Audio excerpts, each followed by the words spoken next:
In the Messenger of Allah sallallahu alaihi wasallam, you have the most excellent of examples. قُلْ إِن كُنْتُمْ تُحِبُّونَ اللَّهَ فَاتَّبِعُونِي. What, are you saying that you love Allah? Say, if you love Allah, follow me, as in the Messenger of Allah. وَإِن تُطِيعُوهُ تَهْتَدُوا. That when you obey the Messenger of Allah sallallahu alaihi wasallam, guidance is guaranteed. And that's a jumla shartiyah. It's gonna happen.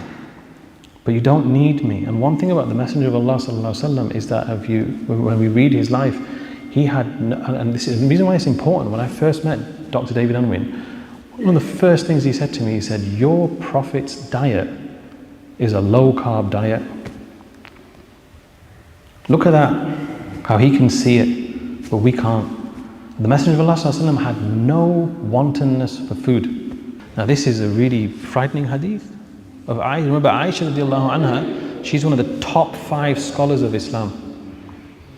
One of the what?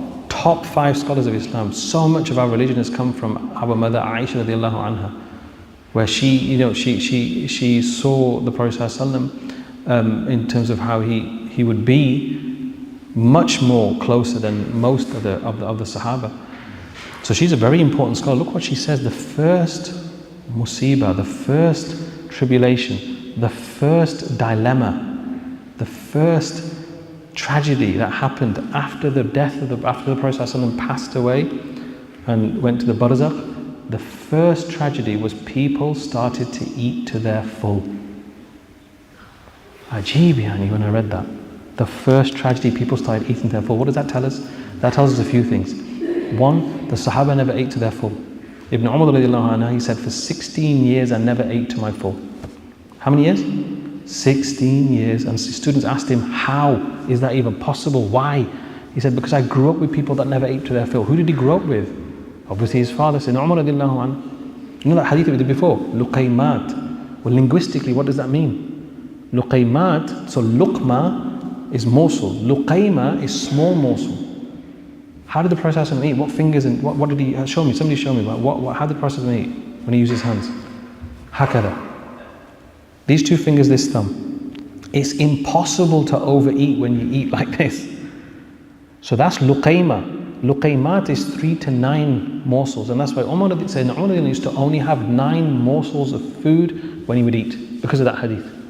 He said, because I grew up with people who never ate to them. Imam Shafi'i radiallahu anhu, one of our greatest scholars, Imam Shafi'i radiallahu anhu, he said, my whole life I never ate to my full until just once I ate to my fill, right? And he said, when I ate to my fill, I vomited. And he said, then I discovered a few things. The day I ate to my fill, I discovered a few things. He said, it weakened my intellect. Wisdom disappeared. I became lazy and my worship to Allah subhanahu wa ta'ala became a lot less. So the first musibah was people eating to their full. Then look what she said. When they started eating to their full, their bellies became big. Their bellies became big. There was one Sahabi and he had an enlarged belly, and the Prophet ﷺ pointed to it and said, لَوْ كَانَ هَذَا غَيْرَ هَذَا لَكَانَ خَيْرًا لَكَ.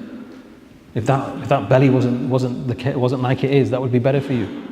Once in Umar, he saw someone who was pretty obese, so he came up to him and he started stroking his belly and said, "Ma hada? What's this?" And the man said, "Hada barakatullah." These are the blessings of Allah. So this is allowed. So they became big. Their bodies became, let's just call it as it is, became obese, fat. And then look what Aisha said. When that happened, فَتَسَعَّبَتْ قُلُوبُهُمْ, their hearts became hard. And then what happened? وَجَمَعَتْ شَهَوَاتُهُمْ, their desires just went wild. And Ramadan is about what? Self-discipline. So let's go backwards. How do you control your desires? Well, don't let your hearts harden. What's the road to having hearts hardened? Obesity. Just being bigger than what you should be. How does that happen? Eating to your fill. Do you see that? And this is tazkiyah. This is purification. So this is Ramadan's the perfect time to do that.